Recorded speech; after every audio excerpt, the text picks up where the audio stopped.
Good morning, and thank you for joining us on this SAG-AFTRA live stream on YouTube. To stay informed about all of our live stream and video events, we invite you to subscribe to this channel.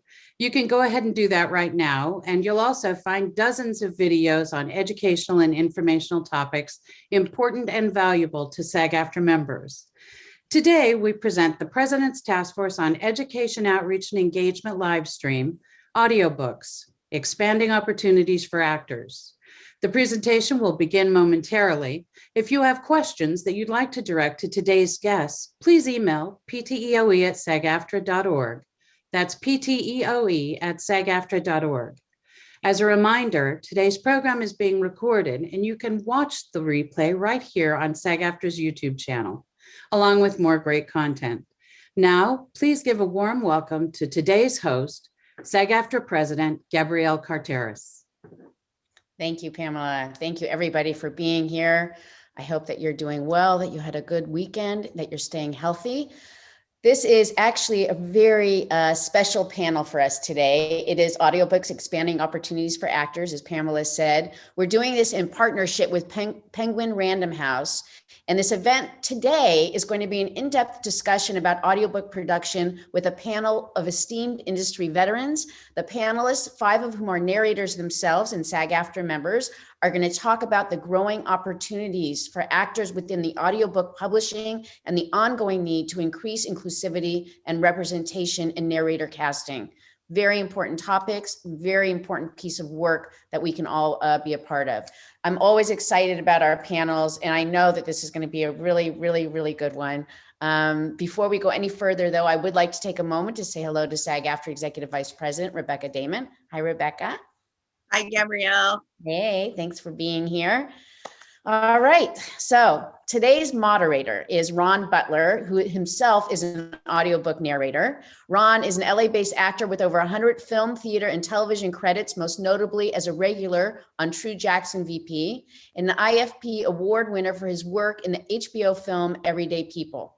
He has written, directed, and produced social satire viral videos, Obama, Modern US President, and has collaborated with producers Norman Lear and Brent Miller on multiple projects. As a narrator, he has received over a dozen audiophile earphone awards, very impressive, and is a multiple Audie Award nominee. His titles have made annual best of lists across multiple genres. Ron, I want to say thank you for being here. I am, again, very excited about this conversation, and I'm glad you're here to help to lead it. So please, without further ado, take it away. Thank you so much, Gabrielle. It's a thrill to be here and to share this conversation with our community today. I want to welcome everyone. Thank you for tuning in wherever you are. My name is Ronnie Butler, and we're here today to talk about the booming audiobook industry, and specifically the opportunities, the expectations, the challenges, and the requirements for those who want to break into this business. We'll also touch on the industry, how the industry is working to create more diversity, equity, and inclusion. So I'm going to introduce the panel right off the bat. I'm happy to introduce, first up is Vikas Adam. Vikas, welcome. Hello. Vikas has recorded over 350 audiobooks in multiple genres, including prominent works from authors such as Salman Rushdie, Jan Martel, Andy Warhol, Edward Snowden, and YouTube sensations Rhett and Link.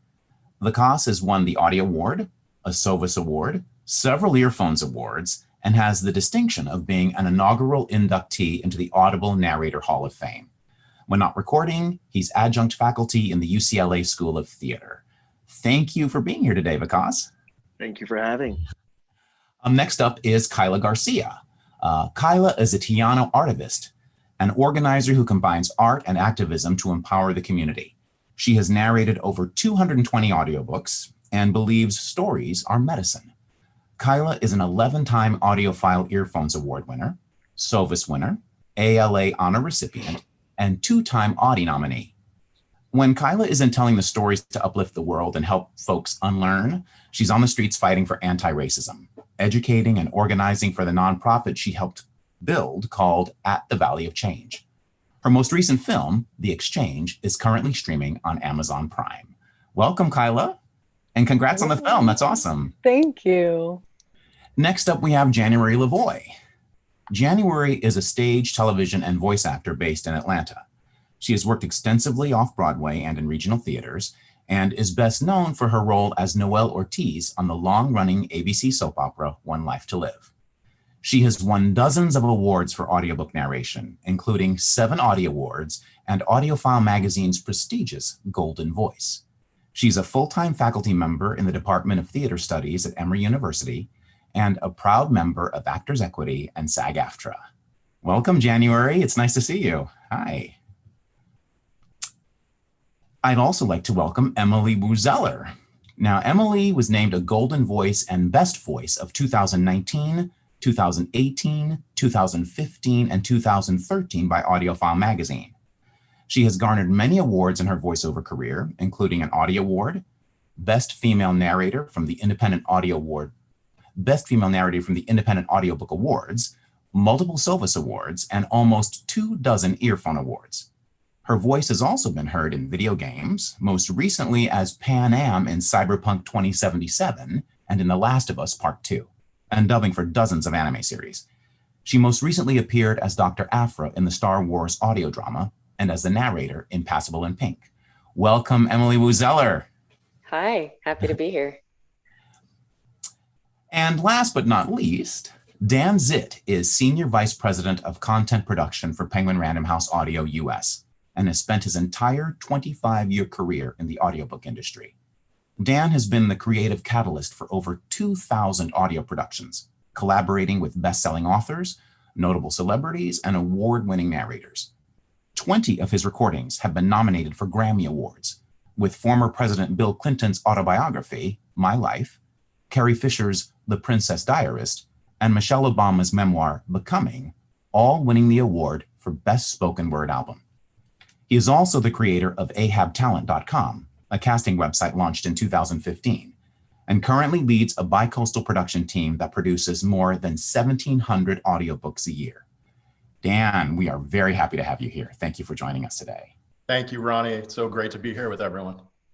So I'm going to jump right in, and I think the question that's on the forefront of everyone's mind is, how do I get into this business? And I think it would be helpful, because we have such a diverse group of narrators, to ask each of you if you could just very briefly tell us how you came to the business, how you broke in, what your path was, and then I'm going to circle back and see what the common denominators are and how we can flesh that out for our audience. So, Vikas, why don't you start us off?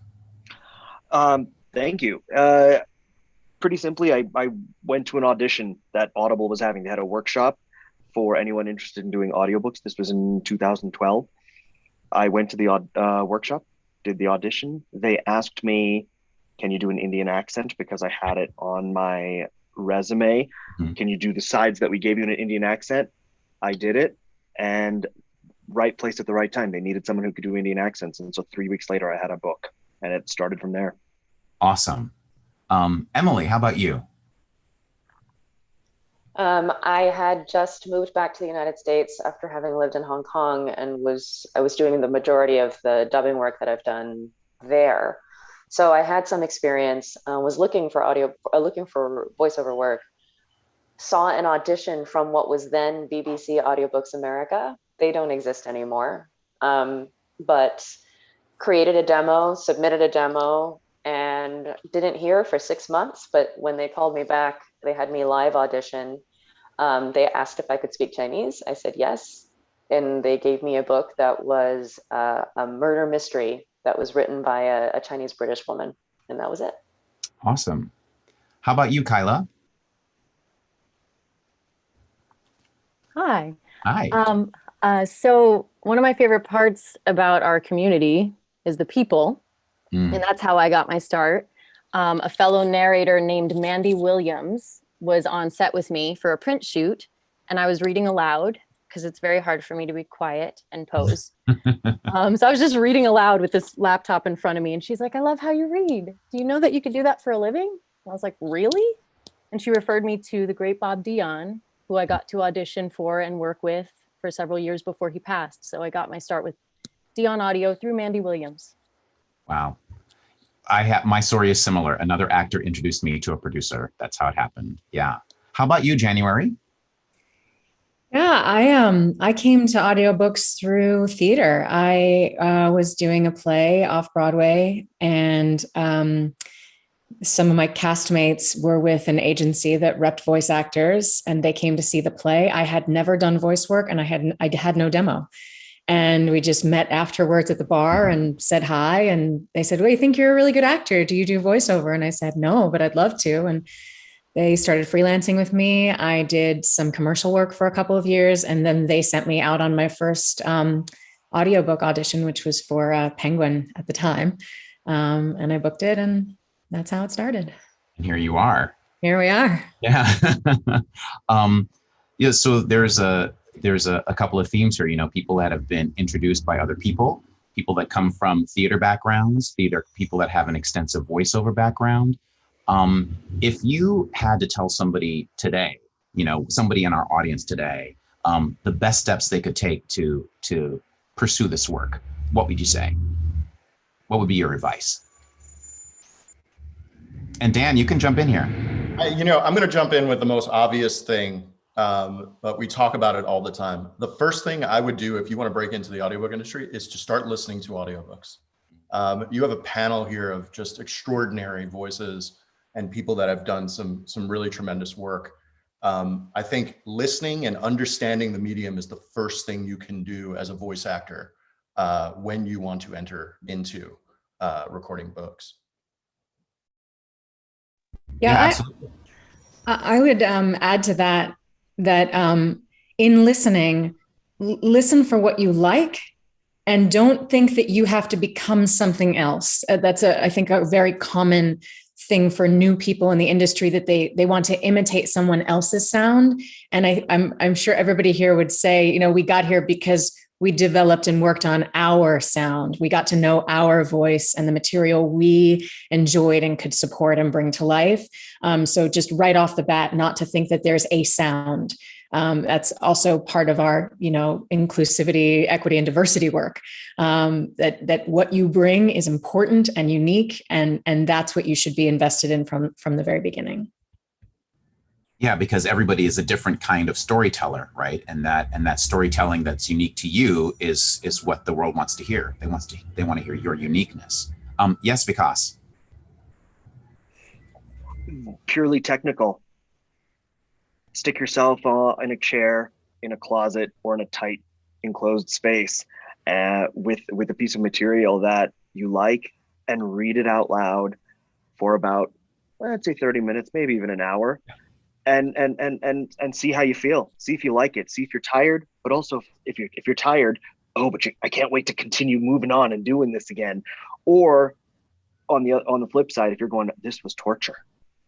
And that's important to know, because you're going to be in a booth for 6-7 hours a day sometimes. Yeah, I think that's really great advice.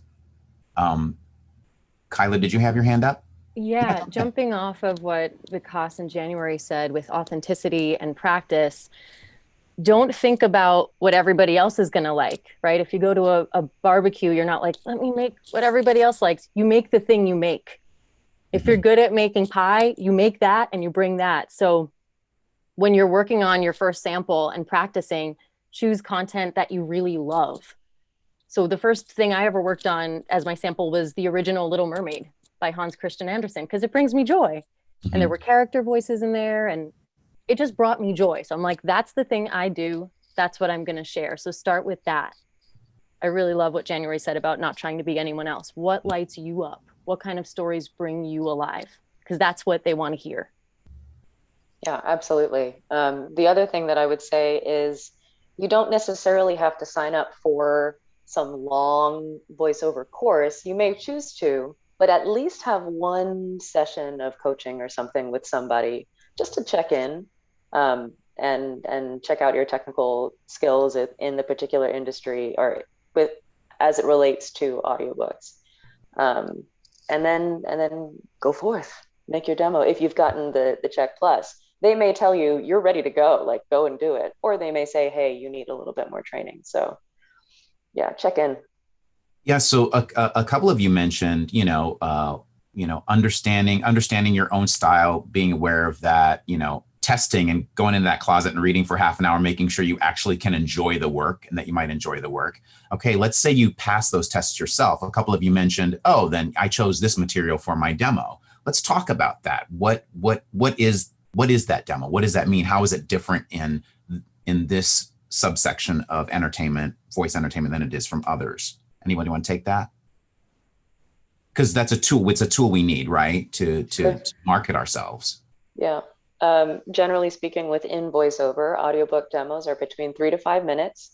You want to have at least 2. One is in fiction, one is in nonfiction, and you want to be able to showcase whether or not you do different accents, whether you can do male and female voices. You should be able to at least make a distinction between a man and a woman, if not more, in your demo. And yeah, those are the basics. Mm-hmm. Which is very different from other voiceover demos. They're much longer, and there's a lot more room to do multiple things. Got it. Anybody else want to talk about demos as tools?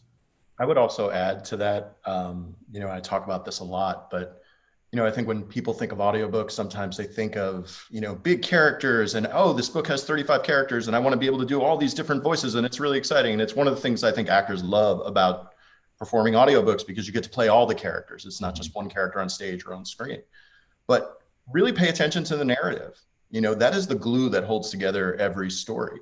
And becoming a really good storyteller is the way to getting a really good demo together. Voices and things like that can be worked on when you're in studio with a director or whoever you're collaborating with. But really think about who you are as a storyteller and try to bring that to your demo. Yeah, I deeply agree with what you said, Dan. And I think there's, the old adage, leave them wanting more, is never more applicable than here, because there's a way to capture someone's imagination, capture their ear with your storytelling.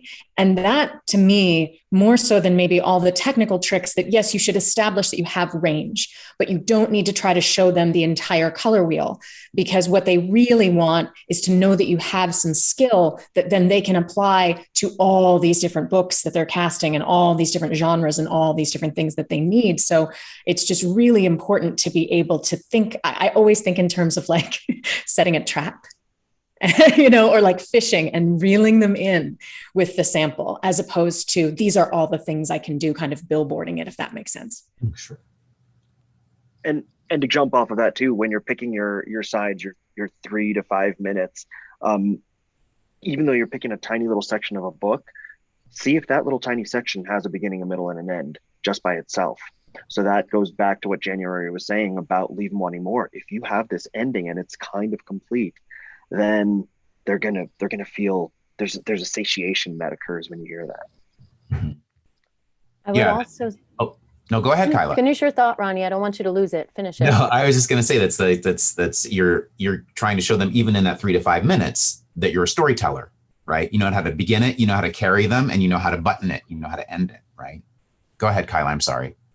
I also want to encourage our listeners to remember that you're telling the story to one person. It's kind of like film, right? For those of us who have an extensive theater background, we're not trying to reach that person in the last row. It's like with film, the camera is just the eye. It's one eye looking at you. It's one person, you and that other person. So when it comes to the microphone, it's one set of ears listening to you. It's so intimate. So if you're thinking with your theater brain, it may be more presentational and loud, and you really want to be drawing people in, like January said, just enticing them and saying, come here, let me tell you a story, instead of, let me tell you a story. The minute you hear that, you tune out. Yeah, so how can you call people in? The intimacy of an audiobook is much different than commercial voiceover or any other kind of medium. I've had actors come into the studio for the first time after doing a lot of commercial work and sit down and say, chapter 1. And you're like, okay, maybe we should tone it back a little bit, because this initial scene is death. There's a death in this scene. Like, it starts off someone leaving a funeral. So maybe like bring it back a little, think about what it is, the intimacy of what you're reading, and put it in perspective before you start. Yeah. When I'm coaching, I'm sorry, Kyla, please. No. I was just going to say, how often are you talking in someone's ear? It is literally the most, like no one is right there next to you, right? So when it's handled with care, you can go for the ride and really listen. That's I'm so glad you brought that up, because when I'm coaching, that the metaphor that I use for people is to imagine that you're on a cross-country trip. It's night. You're in the back seat of a car with one other person, and you don't want the people in the front seat to hear the story you're telling that person. There's like an intimacy, a calm, but it's also like a long road that you're on, and you've got the time, you've got the space, you've got their attention. And that's sort of the scale that I think of audiobook narration on. I love that. That's amazing. I've also heard, was it Stefan Rudnicki or Scott Bricker, one of the greats in our industry, who said pillow talk. It's like pillow talk, and that just takes it to a much more intimate level. But also when you think in those terms, that's how you're also able to sustain speaking for 6 to 7 or 8 hours. Yeah. Do you think that's those things hold true for nonfiction as well as fiction? Absolutely. That's for sure. Yeah. Nonfiction, sometimes, the topic you could be reading about, whether it's economics or chemistry, it's your job as a narrator to kind of have that listener hanging on every word, regardless of what it is you're reading. And I think when you're reading nonfiction sometimes and kind of communicating information as opposed to kind of storytelling, it's slightly different style. But I think at the end of the day, it really is about, feeling as if the person telling that story is the only one, that you're the only one they're telling that story to. So I don't think it really deviates too far from what you're trying to accomplish with fiction. Also, you're making me think of something Jamie Matler says, who is an amazing director. She formerly worked with Blackstone. She's magic. And she always says that whether it's nonfiction or fiction, we have moved from selling to sharing. You even see that in our advertising, right? I mean, in the 50s, you would see commercials and it would be like, you need this butter because it's the best butter. And now it's like, oh, my friend loves that butter. Have you tried it? It's really good. Like that's what everything is. It's just one-on-one. Yeah. So if we can think of, we're not selling something, even for nonfiction. If you do a self-help book and you come from a place of, you need to get your life together, you can do it. People are like, why am I listening to you? I want to know that you didn't have your life together and you got it together. So I'll listen to you. Yeah. So there's an invitation, right? Yeah. Do you think that there are there skills specific to narrating that are significantly different than other kinds of voiceover work, other than this idea of intimacy? Any other particular skills? January, you're nodding. I know we've said it so much, but it's endurance. It's the difference between a marathon and a sprint, or an ultra marathon and a sprint. And it's not just endurance in this part of your body. It's mental endurance. It's lung, back support, breath support, focus, attention. And it can be cultivated. I want to be clear about that. If you do that experience where you do, as Vikas wisely advises, and go and sit and read for an hour and you hate it, think about what you hated. Is it just that it's unfamiliar? Because you can, if you love to read, if you love this work, you can cultivate this skill. But it is very different. It's different from anything else that we do as actors, as storytellers, as performers. And so you have to kind of really be conscious to negotiate and navigate your relationship with endurance. And after, I'm sure everybody can speak to, you reach a certain point where you don't even think about the fact that you've been reading for 4 or 5 or 6 hours, especially with a good book. So it can be a really, really delightful experience, but it is different. What's the average time in a booth for say a 300-page book? For your average length book, 250 to 300-page book. I know it varies according to everyone's efficiency, but speaking in general. I think it also varies. Oh, excuse me. I think it varies based on the tone of the book. A spy thriller, which has constant action, 250 pages, is going to read a lot quicker than the meditational nonfiction book. So, but just, I guess, on an average, a 250-page book, I would say maybe a week. Would you guys say? I mean, I also think, we've kind of over the years tried to get this down to a science, and it has a lot less to do with pages, because if you think about pages, you can have a book that's typeset very loosely. Well, that's true. So we kind of look at word count, and we had very hot debates in the producer team over the years about what the accurate word count. And I think Vikas is right. Sometimes the material sets the tone for how long something could take. But on average, I would say it's slightly less than 9,000 words an hour, a finished hour of audio. So when we're scheduling someone, if it's a 18,000 word book, we'll schedule 2 hours, and we'll schedule a certain amount of time to kind of allocate for 9,000 words per finished hour. It usually takes about 2 hours in studio to get one finished hour of material, depending on how accurate you are, of course. Yeah, exactly. Everyone has a different interpretation of that, but I think that's actually gone down historically, because it used to be about 3 hours when the industry started. For every 3 hours you're in the studio, you kind of came out with 1 hour of finished audio. Now it's probably down to about 2. If you're January, maybe it's like 1.5 hours for every. I just wanted to give the folks at home who are new to this an idea of if they got a book, how long it would take them, to get through it. Because like you said, it is endurance, and it's a new muscle, right? It's a new muscle that you're developing. Right. What I would add, sorry. I also just think it depends on how you take care of your instrument during the day, right? So some actors like to work for an hour, take 10 minutes, just kind of stare out the window for a minute, then come back. And there are some actors who like to go for 2 or 3 hours straight.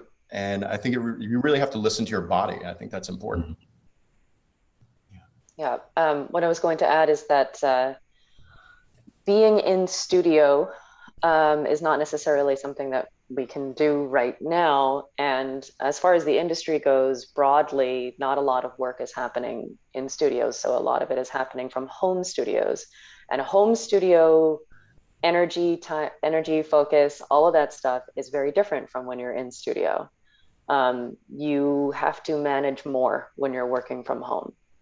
You are your own engineer. Sometimes you're your own director. You don't even have somebody else in the room with you at the same time. And so that needs to be factored in. And oftentimes, if you're just starting out, the ratio can be pretty big. It might take 4 hours to get one finished hour. It might take 6 hours to get one finished hour. Eventually, you're going to narrow it down with practice as you hone your skills, but that's something to keep in mind. Yeah, let's talk about that as you mentioned this home studios, right? Because with the pandemic, we've had the closure of New York, LA, where a lot of the in-studio work was based, right? Even those studios have closed. So all the work has now shifted to home studios.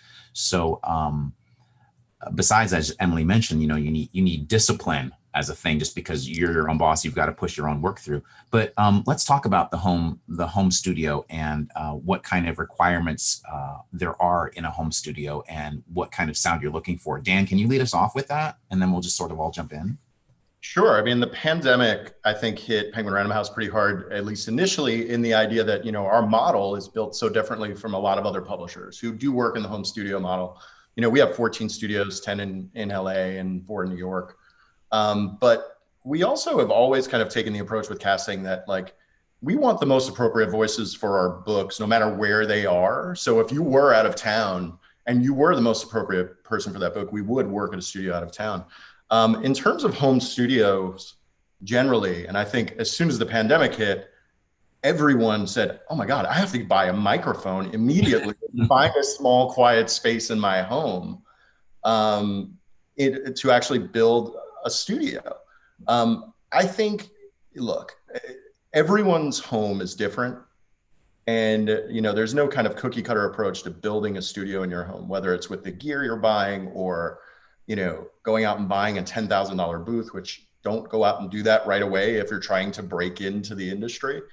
But what you want to do, and I'm going to take it back to the golden era of audiobooks when it started and say, when you're starting out, find the quietest space in your home that might be a closet filled with clothes that you can sit in with a microphone and record some audio there, because it is going to be the quietest space in your home. Or have that closet kind of like facing you and open so you can actually talk into something that's going to kill noises around your home. Home studio recording is really challenging, and it takes a long time to kind of get yourself equipped in a way where you can get up in the morning, walk in, sit down in that studio, and not have to deal with noises from your gardener, from your neighbor, from the dogs in the neighborhood, airplanes overhead. So start off very small. Online, there are a ton of resources for building a kind of simple setup at home.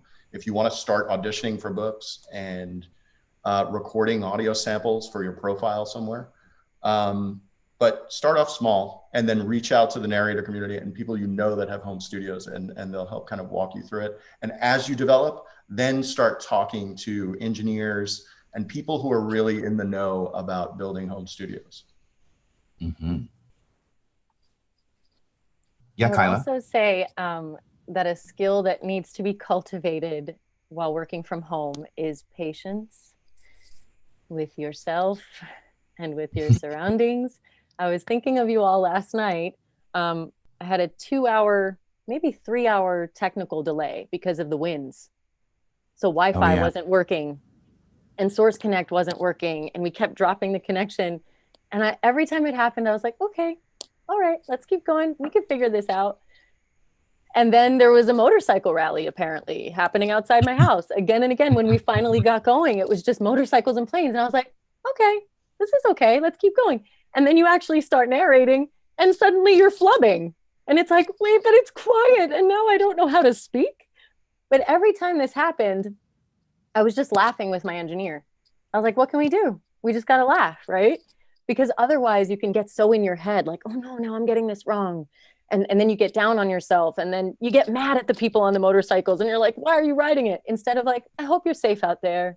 We're okay in here. Let's just keep going. So I kept thinking of you guys yesterday. I was like, patience with yourself first and foremost, but also knowing there's going to be things that are out of your control. Take a 5-er, breathe, come back to the story, because you still have to be in the zone. You're still trying to share that special story with someone. So you can't bring the motorcycle and plane stress into that booth with you, or the technical difficulties. You still have to start from neutral. So there's a lot of pressure on narrators these days when they're working from home, sometimes without a director, without an engineer, to kind of to play all of those roles. And, we've always not really supported that because, I want actors to come in and read books and really be one with the text and not have to worry about mic placement or, noises from the neighborhood. But I think, there's a lot of pressure on actors these days to become engineers, and it's really challenging. You should know there's a community out there that can help you get you a little closer to a spec that works. But as Kyla said, patience we have to have patience in commercial recording studios sometimes. The upstairs neighbor has a drummer playing and, they're smoking cigarettes illegally into the vents. We have to take a break. Let's see what's going on upstairs. This happens in commercial studios. So you can only imagine what it is like to record long form audio at home. It's very different from recording very short audio at home. Yeah, and I love that so much. I also want to add, like what Dan said earlier about listening to your body, and what everybody has been saying is especially true right now, that the mental tax that the pandemic has taken on everybody is just magnifying what already exists from home studio work. So know that and give yourself some grace and really, really, really, really, really listen to your body. Give yourself breaks. I like to take an hour. An hour is max before I have to get up and get my blood moving, and then I can come back in again. Yeah, that's all. Just to really take care of yourself, because you are not only working during a pandemic, you're also working at home, and you may or may not have other people to either distract you or to rejuvenate you. And so make sure that you're feeding yourself emotionally, however you need to support bringing your best work. I'd love to just tack onto that something a little bit philosophical in terms of that idea of taking care of ourselves, because here we are at our labor union meeting, Union Hall. Because of this peculiarity of the pandemic and the sort of practicality of narrators being able to work from home, I actually get very anxious when people start talking about working in their closet. That to me is, no disrespect to the ancestors who suffered much worse, but that is the road to the sweatshop, right? Like, I don't think anybody should be, if you're going to work from home, you set your parameters. Don't start something that doesn't feel healthy for you, because then you will get into this system where that will be people's expectation of you. You set the expectation for yourself. You keep yourself healthy, you keep yourself well. And if you are in an untenable position, you talk to your publisher, you talk to your author. You have got to advocate for yourself. And make it safe and make it comfortable. You have to be able to breathe. Ventilation, this is a real thing. Ventilation and temperature in studio is a real thing. You can make yourself sick. You can make yourself internally, emotionally sick. And so it's we all have to feed our families, and it's very important. But be in dialogue with people who support you doing it the way you can do it safely and healthily. You kind of have to create your own labor standards, or talk to people at your union, talk to union leaders, talk to other actors who do this, right? But it's so important that you not establish yourself as someone who's willing to lay on their closet floor in 95-degree, humidity and record a book. That's not healthy, and it's not right. And you this, don't have to actually be a martyr to effectively record the book about the martyr. And to underscore what January said, this community I found is so incredibly supportive, the audiobook community. And if you can plug into it, whether it's, on Facebook or on Clubhouse or on any of the, or through SAG-AFTRA, and find other narrators, it's an incredibly supportive community of people who can give you advice and support in all the things that we've just been talking about. So, I want to ask, because we do want to talk about DEI and not just in the audiobook industry, but across the country. We've seen the landscape sort of shift and open up with regards to conversations about the sensitivity around diversity and opportunities for diverse actors. And look at this panel, right? This wonderful example of diversity we have. What kind of efforts do you see being made in our industry for these things, to the extent you see them? I mean, just the fact that they are looking for authenticity.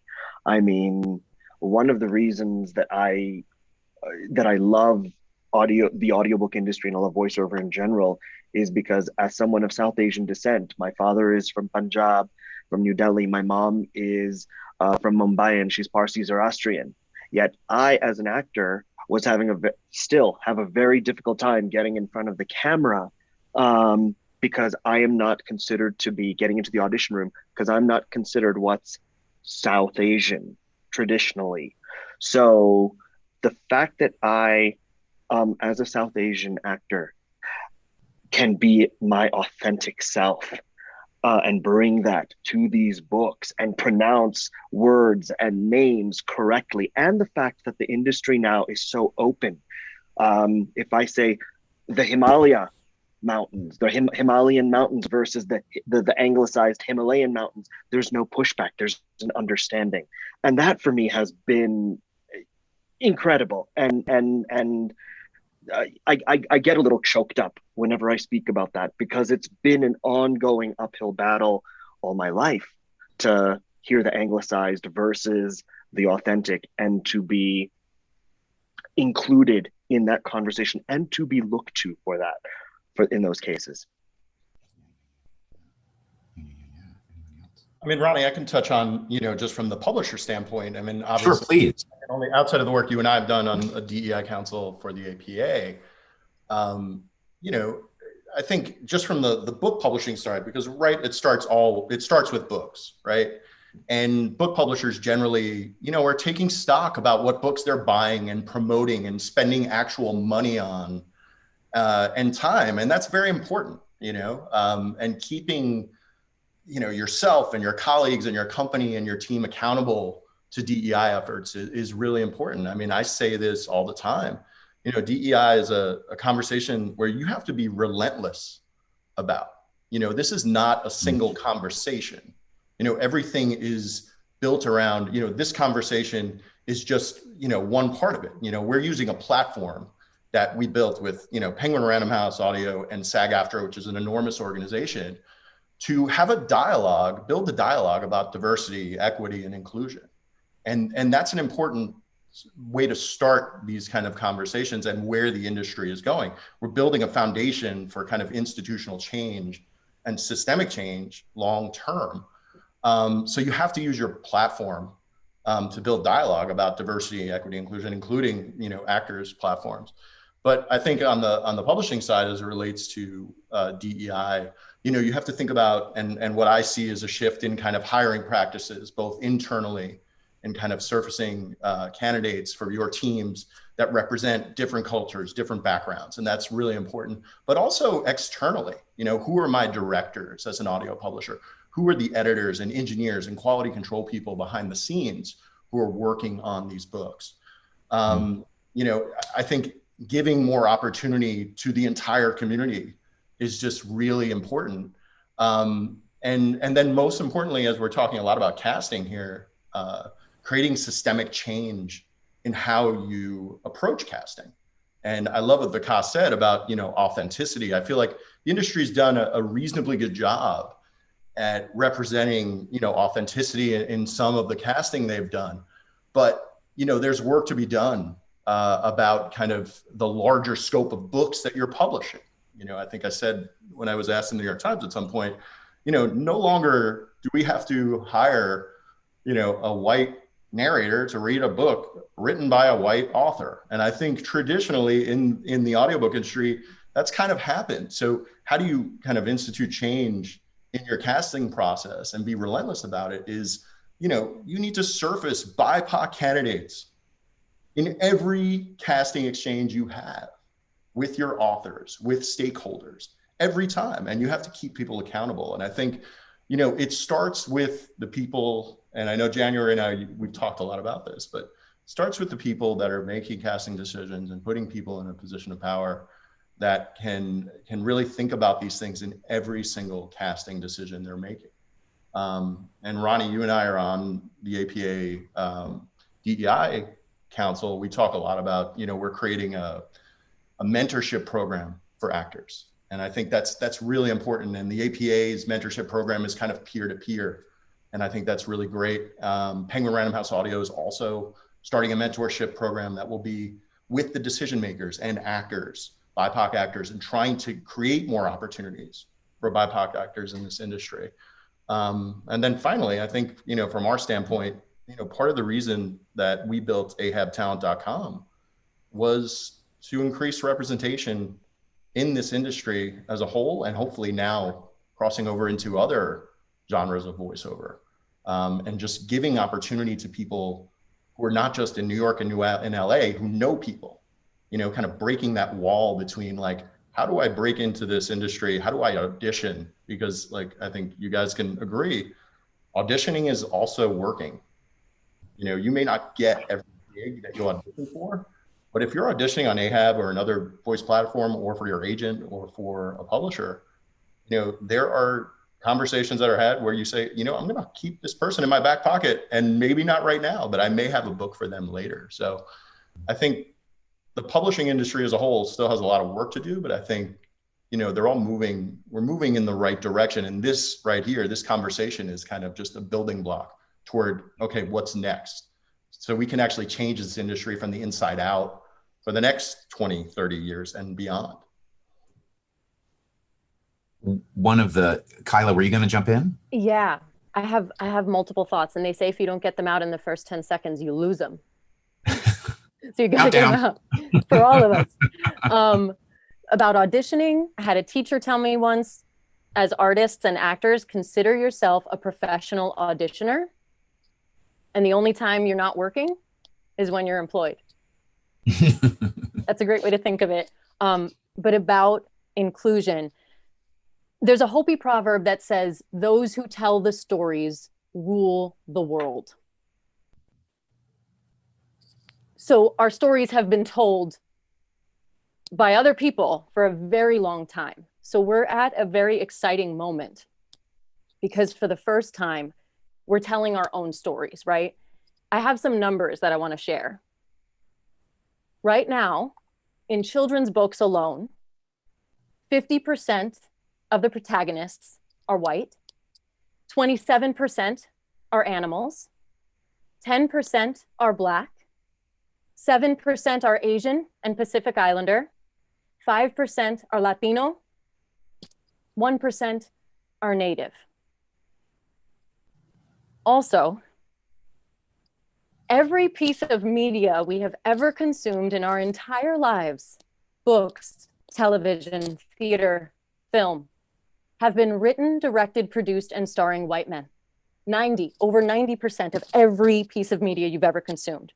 So we are dismantling the system right now. This problem is systemic. So we have to change who's telling the stories and who's writing them. I encourage everyone who's listening right now to write your own stories. I want to read children's books by you. I want to read novels by you. We need your voice, not only to tell the stories, but to write the stories. So for me, the word diversity, it can sometimes feel like tokenization to me. I don't feel like it's expansive enough, right? It's not enough to have one diversity showcase a year by a network. That's not going to change the system. Maybe if you were giving me 4 or 5 to 10, then we'd be seeing a different landscape in media. It's all about inclusivity and accessibility. So I love what you're talking about, Dan. I love the programs you're talking about. This is how we're going to change it from the inside out. And it also comes to the directors and the engineers. If you're doing a book that has a lot of Spanish or Chinese in it, it would be amazing if the engineer or director could speak that language too. Because another thing that happens with narrators is that once you represent that demographic, you seem to be the authority on it. Mm-hmm. So if we've got the people behind the scenes reflecting the story and the people in front of the mic reflecting the story, we're telling a better story, a fuller story, more complete, and not just checking a box. Thank you so much, Kyla. Yeah, Kyla, thank that you was so much. So incredible. I mean, it was very powerful. I want to jump on what you just said about you are representing. And it can seem like a lot to bear on your shoulders, but it's very, very important if you come from a particular background and you are reading a book that illustrates that background, you are representing. And so it is so important to do the work and make sure that I once again, I know Indian names, but I'm always second guessing myself. And so I will always go back and I will double and triple check names that are from my culture just to make sure that I'm not going to have a listener and pull them out and go, oh, wait a minute, he just pronounced that wrong. So thank you, Kyla, for bringing those statistics up, because that was so powerful. I also want to say one more thing, if you can, because I've been told that I need to pass our conversation back over to Gabrielle because she's got some people in the audience that want to ask questions, but please, wrap us up for me. I also just want to say, BIPOC narrators, sometimes our options are between narrating books about ancestral trauma. That happens a lot, which is a gift and a privilege to tell those stories for our people. Mental health is so important in narration. So when you were talking about how the community is so supportive, I think of Amy Rubinate, and I think of a book I recently narrated that was bringing up all this ancestral trauma of my Taino people and my Black ancestors in Puerto Rico. And Amy was kind enough to be like, take your time with it, be slow. So whenever I needed breaks, I got them and was able to take care of my mental health, because this is a lot of things. Yes, we're getting to tell our stories now, but it's going to bring up a lot, and we have to take care of our instrument and our minds and our spirits as well, so that we can serve the story. So I wanted to focus on mental health as well. As we get more and more opportunities, it's important. Very well said, and it's the truth. Yeah. Thank you all so far. I think we're going to get some more questions now from Gabrielle and Rebecca. First of all, you guys, Ronnie, thank you. And this is absolutely riveting. I mean, I feel like we have 1,000 different topics within the topic of itself. And I'm hearing the whole thing about not just inclusion, but mental health. This came up several times. January spoke about it. Kyla spoke about this. I mean, mental health in terms of our work during a pandemic, it's definitely something that exacerbates it. Talk about a little bit, if you don't mind, because when people now are doing the work at home, I was struck with a lot of things, but one of the things that when you're working at home, and mental health also is feeling the support, like you're saying, from your community, but sometimes when you're recording and you're saying the director is not necessarily there, there's not somebody who's doing the, running the equipment, you're doing it all. How does that work? How do you know that you're on the right path? Do you talk to the author? It's so interesting to work as a performer and not to have that kind of guidance. That would be anxiety causing in some ways for me. Like I actually love interfacing with my director or talking again to the storyteller. So how do you connect before you even start recording? What do you do to prepare and get ready before that moment? That's a really great question. And it is, I saw everybody nodding our heads emphatically. It is challenging. There is no way around it. It is just challenging. I don't care how introverted you are, it is challenging. And that's why, I remember Ronnie brought up about the community, connecting with people. Now that's also challenging, right? Because right now, the only way that we can really connect is through social media platforms. And that can be its own mental health thing. But those of us in the community know the challenges, and I love the people in this audiobook community. They're just really smart, really down to earth, very supportive, and really willing to help a brother or sister out. Like, just reach out, and we're happy to be around and say, yes, we've been there too. Yes, here's a possible fix. I mean, if you put a question up on one of the Facebook groups, you're likely to get 20 different answers within the hour for, what possible ways to get out of your particular rut.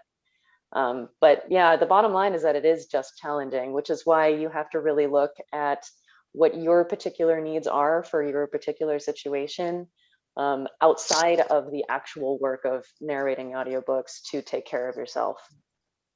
But when you're talking about, I guess what I'm at, go January, because I just want to say process-wise, like one of the things that you said, Gabrielle, that just hit me really hard. No disrespect. I have worked with phenomenal authors. They're amazing people. Don't ask your author.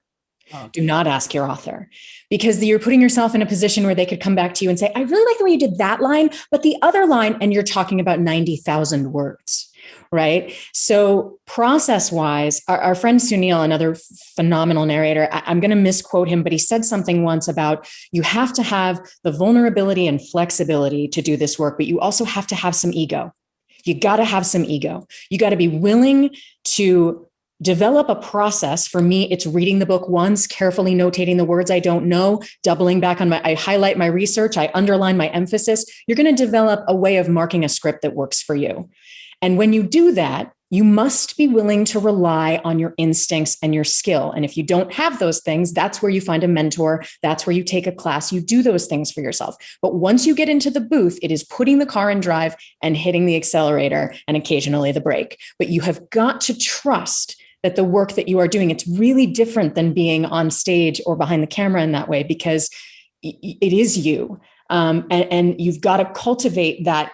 No, I'm making this choice and I feel it's the right choice for the book, and let it come back at you later if they disagree.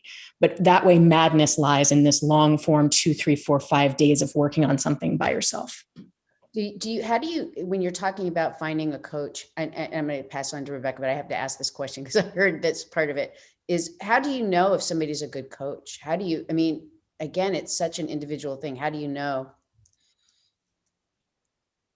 I mean, I'm not going to, what I would just say is, again, I would lean toward talking to the community of narrators, because I think you can bring up 50 different coaches with 50 different actors and everyone would have a different favorite coach. It would just, I think it really has to go back to where you feel comfortable and how you're reached. It's almost like, you know, athletes and coaches in some ways, you know, I mean, you have to, someone may reach you better than another coach will. So I think it's really about just choosing the right coach after spending a little time talking to them. That's great. Rebecca? Yeah, we had a couple different questions that came in that really commended all of you and the audiobook steering committee for all of the organizing work, along with the staff that you all work with to make this work union. And the question says, is there anything you guys might want to add to, I can tell it's one of your fellow audiobook friends here. Is there anything you want to add to or describe that process in terms of making things union? Because it really is, as so many of our members know, a space that once upon a time was not, it was, you know, not union, and you guys have really had huge success. The solidarity and camaraderie and strength of this community, to me, is just an example of great union membership by all of you. So do you guys want to talk about that a little bit? I would love to just say one thing about this, and because we've got a big audience and I want everyone to hear me say this. One thing that is vastly different about this part of the profession, the performing arts profession, we do not have to have a scarcity mentality. There are so many books. And now the expectation is not just that we are recording every book that comes out every day, every week, every month, every year, right, Dan? But like everybody expects every book that's ever been published to be available on audio. I can't read all those books. Vikas can't read all those books. Emily, we can't read all those books. Come join us. Come be a narrator with us. We ain't never going to read all these books, y'all. So like the scarcity mentality of most of the entertainment industry is what prevents people from unionizing, because they think that if they don't get theirs, they're not going to get theirs. And we have a different kind of understanding about a scarcity mentality. It does not serve us. It does not exist. We continue to reject it. And I invite you to come and join us. To read some books with us. There's lots of books. That's all. Amen, amen, amen. It's interesting because actually I used to do a lot of voiceover work when I, you know, years before I came out here, and I did it anyway. It was a very small knit group of people. To get into that group, when I first started, there were really the handful of people who did this work. And then once in a while, somebody might be able to have the, you know, opportunity to come in and audition. And then if you had the opportunity and you booked a job, that you don't find that audiobooks are a tight knit group of people. Is there really an opening for availability for somebody new to come in? And how are they seen? For instance, Dan, how do you even connect with somebody who wants to do that? Or how do they connect with you? So yeah, I mean, this industry's changed. I think, Gabrielle, what you said is true. In this industry, in New York and LA, there were two kind of like groups of actors, and there were like 40 of them. And they were, I would say when I started, there were maybe 10 people making a living at recording audiobooks. And that has dramatically changed over the last 25 years. I think there's a lot of people living all over the country that are making a living. You know, the beauty of what we've started building when we built Ahab was this idea of like, you know, we really wanted to build a platform that kind of served everyone in the acting community, in that like kind of break down the barrier. So like we built this platform, it's free, people can go on, they can upload a profile to it and audition for work that we're posting all the time. And like after March 4th, we'll be kind of rolling this platform out to the rest of the audiobook world and the rest of the voiceover world to allow people to kind of like create auditions and cast within the platform. And I think that's kind of democratized casting a little bit for audiobooks. Like the audition was kind of a lost art over the last like 15 years. Like we audition talent all the time 20 years ago. And then all of a sudden the volume of books we were producing blew up, and it was just like, oh, I know somebody that can do that. Let me just hire that guy, get him in here, let's do it. And I think we're getting back to this kind of this sense of like, you know, we know how important the voice is to a book by, with our author. Like, we're working, collaborating with our author on what is this voice. And we're auditioning tons of actors now on this platform. And I think because of that, I think in the last 2 years, we've probably cast 200 new actors we've never worked with before, which is unbelievable. That's just, and then you see these people 2 years later and they've read like 50 books, and you gave them one shot on a short story, on a collection of short stories. So I think those are, the platform certainly helped us at Penguin Random House, but I think, getting in touch with the APA and being part of the Audio Publishers Association and being part of this community, leads to work. I think that's begets work, right? Yeah. Very good. Gabrielle, almost every narrator that I know, at least every narrator on this panel has introduced people to work, right? There's just, and I just have to underscore what January said. There's just, this is a mindset of abundance and a mindset of sharing and a mindset of there is enough, there is more than enough. And, people call us up and say, do you know somebody that's right for X? Here's a list of 5 people. It's very, very generous. And I think that's endemic. It's a systemic within our community, is that sort of generosity and that sort of, there's work. Let's all jump in. That's so beautiful. Just kind of find it funny, Ronnie. Like, I talk to actors like Simon Vance and people like that I see maybe once a year at an event, and he said, we're not working together. And I'm like, you're booked until 2026. People are booked, actors in this industry are booked out 6 months in advance now. So, casting a wider net is really important for this industry. We need more actors. We need more actors to read books. Something that PJ Auckland always says, he's an amazing narrator and friend, is that this is the most consistent acting work in the industry, which I feel that very deeply. And the APA, for everyone who's listening, go to their website, learn about their events. They used to have a lot of in-person events. Now it's via Zoom. They want to meet you. They want to connect you to the producers. I had to adjust at my first APA event because producers, who are the casting directors for audiobooks, would come up to me and be like, who are you? And I'm so used to film and television where you never go up to a casting director like, hi, this is what I do. They're like, okay. But in the audiobook world, they really do. They want to meet you. So look into that resource and sign up for it, because it's out there for you. Thank you for that. Really, really helpful, you guys. Rebecca. Yeah, this is a question, and you guys have covered it a little bit, but it really has to do with women in the industry who aren't represented in other areas, and talking about representation, how it matters, especially for older women's voices who might not have as much work in other fields, although that changes, it changes far, far too slowly. And if you guys want to talk a little bit about that from your perspective, especially about older female voices. I've stunned you all into silence. Nobody wants to take it. I can jump in. I think, look, women have a raw deal in Hollywood on screen. We know that there's a huge systemic problem. But I think the audiobook industry is a little bit different, because we're not casting for your age. We're casting for the characters in the book and the character age in the book. So I work with a lot of women who are over 40 who sound, can make themselves sound like 12-year-old boys, and they've actually performed those characters in books. So it's really the beauty of audio, is that you're kind of behind the curtain. We don't know, your age. We just want to know that you can perform the characters.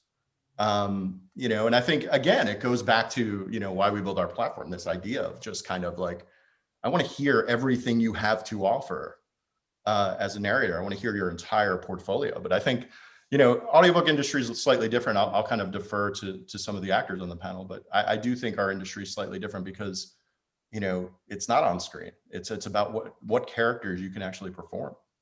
Yeah, Rebecca, there are a lot of layers to the complexity of that question, but all I'll say is, when I hear wisdom, when I hear lived experience, I am less concerned about the flexibility or the, can they play the 12-year-old boy or whatever? I mean, I do that, right? I'm a woman in my mid 40s and I do a lot of kids' voices in books, and it's a lot of fun. But I also love when I get a story that allows me to inject all of my actual personal lived experience into the narration. And I know as a listener, I am listening for that. That's another kind of authenticity, right? If you're going to tell an epic story, I want to hear your epic voice. I want to hear your epically lived life. And I think there are vast opportunities for women of all ages in this business. And it's exciting. Of course, barriers exist, but I do think that's true. I have two questions for you. One is, when you're talking about the voice work and you were saying about, doing children's voices, being able to flip back and forth, how do you mark your book? I know that everybody has a different way, but let's say you have several different characters. And so I might have a voice that I do, but I have to remember to use that voice. That character is coming up now, right? And I have to remember that voice has to be fluid from my reading to connect it. So it doesn't, it's not just, looks like it's plugged in, right? Because I don't want to have to go back afterwards and say this was, this voice, and now I have to go back and forth. So how do you go and keep that fluidity of back and forth with different voices? How do you sustain that? And do you do it? Just talk about, maybe you have different methods of doing it. Practice. That's my biggest thing. I'm very, when I first started recording, the way I would mark up my script is now vastly different from the way I do it now. It's, for me personally, it's gotten to the point where I discovered, you know what? Once I know what the character voice is, I don't have to mark it up, and I can tell. And when there is dialogue between the two, I can go back and forth. But then also you can place a marker when you're recording, so that if you do need to get that voice reference again, your engineer or yourself or wherever, you have a reference just to remember who that character is. Yeah, the engineers are wizards, and sometimes they create magical things called character refs, and so they can play them for you in some studios, and so you can be reminded, or you can record your own voice refs to remind yourself. But again, like you said, Vikas, that's changed for me too.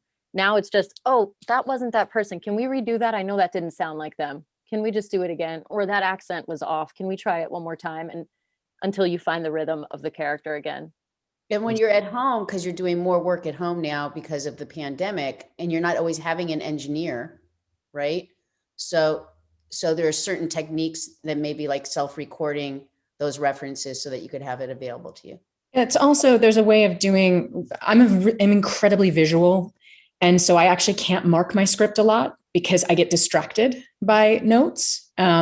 So one of the things that I do when I have a very character-packed book is that I cast it with people who are incredibly familiar to me, whether they're famous actors or family members or my UPS guy or whoever, my third grade teacher, so that I'm doing the voice reference, I guess, internally in my own head.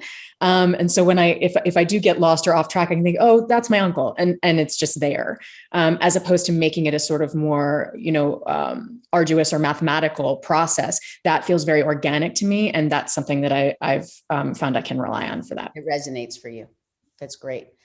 So the other question I have, and I know Rebecca has questions, but again, we're working from home more now than ever. So audiobook narration there's different solo narration, duet narration, multicast, full cast. How do you, when it's more than one person, how are you doing that work from home? And I'm seeing right now, because it's just like, he's laughing. So he's Could I saying, just say this is now the most challenging part of recording books, outside of working with our authors who don't have any gear at home when they're recording their own books. Recording multicast books is really challenging from a bunch of different standpoints. One of which is, obviously, we talked about studio, like home recording spaces. Everyone's is different. So when you have your own studios like we do, or you work in a commercial studio, you have engineers kind of leveling everything out so that it sounds consistent throughout. So that's a lot of the challenge. I mean, I think what actors should be doing, and January says this all the time, it's like, go back to your publisher and make sure that if you want that sound to be consistent across multiple narrators, that they're working with an engineer or someone to help make sure that that sound is close to what it needs to be, so that you have something on the back end that can be kind of molded by the post-production team. But it's really challenging. I think, I'm sure all of you have stories, but I'm doing a multicast thing right now. I have the director working with several actors, and all the actors are going to get on a phone call together to talk about how they're going to approach specific characters, agree on that. We all kind of agree, okay, now let's go back and record our pieces separately. But the same director would be on every session. I don't know how it's working for programs that don't have a director. I guess you all would have more insight on that. Whenever we do multicast or duet, we're not ever going to be in the same room for the most part. So that's a given that we're doing it on our own, whether it's in studio or at home. But usually it's in the prep where you talk to your fellow narrator beforehand, send them a sample. This is how I did the main character's voice. It's a little bit smoky, whatever. Or you listen to samples of them and you do your version of them when you're having them speak as the other character. So it's that collaboration beforehand. But yeah, just in terms of preparation. Great. Thank you so much for that. Rebecca, I'm going to let you go for the last question because I see bet. the time. So we had several questions, just pure technique. How do you keep your stamina up? A little bit, Gabrielle covered a little bit about, do you score your script, or January mentioned she liked a blank page. We had questions about in terms of timing, now that people are having to record from home, people who are doing just regular voiceover work, is it a hard transition? I mean, and then many comments that acknowledge the fact that it really is its own beautiful art form, that people love listening to you guys as a comfort during the pandemic. So do you guys want to give a general wrap up around the horn from everybody here, so that we kind of get a sense from each one of you before we close? Could you repeat the whole question? Yeah. I think Ronnie looked like he was going to go. Ronnie, you can answer a question. You were such a great moderator. You start. Go ahead. For the first part of your question, I would say you really have to become conscious of what it takes to self-care, to take care of yourself. I've been fortunate to be busy. We all have been fortunate to be busy during this time. Sleep, rest, hydration, understanding that just that your body and your voice is a major tool of your craft, right? And you have to do whatever you need to do to take care of it. I mean, there's sometimes when I've left the booth on Thursday night and people call me like, I can't talk to you. I text, I'm on vocal rest. I just can't, I've got that much going on. And I am taking care, but it's literally because of the way I have to pace myself. So just, you have to become aware and listen to your body and to yourself so that you treat your instrument with respect. So that's the answer to that question. And I just want to underscore or just reiterate, I feel very blessed and grateful to be able to do this work because I find it incredibly fulfilling. What Dan talked about, being able to, going from a place where you couldn't get cast for what you looked like to getting cast to read every single character in a book is incredibly fulfilling. And the opportunity to tell that story and to take control of it is really, really fulfilling. So grateful. And I encourage people to explore it. Thank you. Anybody else? Bouncing off of Ron, self-care. An Olympic athlete isn't going to go dirt biking or rock climbing like the night before the competition, right? So you're treating your vocal cords with care. You're drinking tea, you're drinking water. Sleep is so essential. I don't know about you guys, but if I don't get enough sleep, suddenly the words are all... Sleep can take care of so much. They're all kaflooey. It's a bunch of gibberish. But when you sleep, you're like, there it is. There's a sentence. So prioritizing your self-care, just because it's at home and in your PJs, doesn't mean you don't have to prepare by taking good care. Good health care. Good care. Anybody else want to say? Sometimes just not even getting to eat or drink what you normally would or that you love. Red wine and tequila are two things that are definitely only for the holidays, because I know how they affect my voice versus a bourbon which doesn't. But also knowing what foods and what drinks, and everyone's body is different. Obviously, no smoking, not being around secondhand smoke.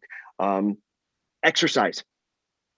When I don't exercise, it affects my breath support. It affects the way I hold myself. It affects the way that I just sit and my posture. And finding that I have to exercise, and this is something that I'm starting to do again, coming from a long few months of not doing it, it improves my performance, and it improves my stamina and my energy. So all that self-care, and sometimes it's easy to go into the, oh, I can't.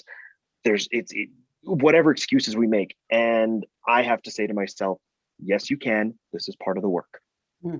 Part of the work. That's right. Not only what's in the booth, but what happens before. Definitely. Emily, Jennifer, do you want to say anything? January, before we go?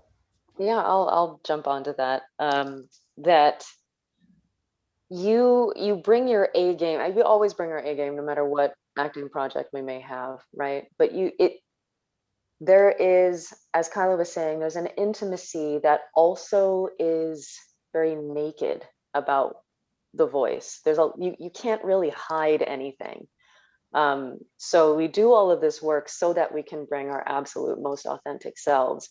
And that is not just about our ego, that's about being, when we're at the top of our game, when we are well slept, we are well exercised, we have eaten well, we are emotionally and mentally well, then we can connect with the text and be honest about what's happening in the text, so that we can be clean and be a clean slate. Yeah. Very good. I guess I just want to say, and people always ask me, like, how can you be so sure if you throw open all the gates that it won't flood with narrators and there won't be any more work? And then I say, because not everybody can do it. And that's true too. And I just want everybody listening to understand that, and not in a way that I'm saying you can't do it, but this is a very particular skill that, brain, eye, mouth coordination, breath coordination, certain physiological things that you can't control about spit and breath and all these different things. So be gentle with yourself. It may not be for you. I've been on 1,000 on-camera commercial auditions in my life. I've never booked a single one. That's not my skill. This is my skill, right? And so just understand that these opportunities exist. You should investigate. You should try it, but please don't be hard on yourself. If this isn't something your body likes, it's okay. You're going to find your thing. Don't put yourself through something that doesn't feel good. And so that's another kind of, we're big on the self-care in this community, but that's another kind of self-care, right? So just, find a path through this that works for you. And if it's for you, well, then we'll see you on the other side when we can go back and be at conventions and things together.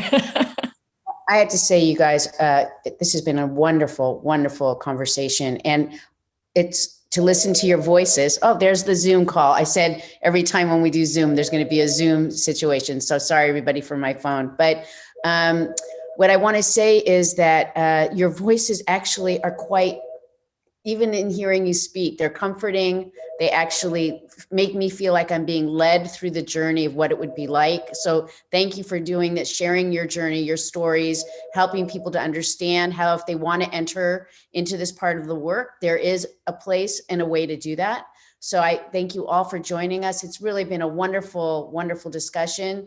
And everybody, of course, thank you for joining our live stream events.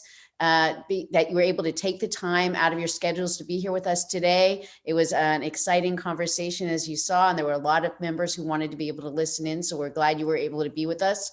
If you have additional questions about audiobooks post-event, please email your questions to SAG-AFTRA penguinrandomhouse.com. That's SAG-AFTRA at penguinrandomhouse.com. and we'll have a team on standby ready to assist you with questions that you might be having. On behalf of the team here at SAG-AFTRA, we want to thank you all for taking the time to be with us. It has been an incredible pleasure having you join us. And special thanks to each of you who have been tuning in every week for our President's Task Force on Education, Outreach, and Engagement live streams. If you have not already, while you're here, please subscribe to SAG-AFTRA's YouTube channel, get updates on the great content that's being posted. Thank you again for joining us, and have a beautiful day. See you next time.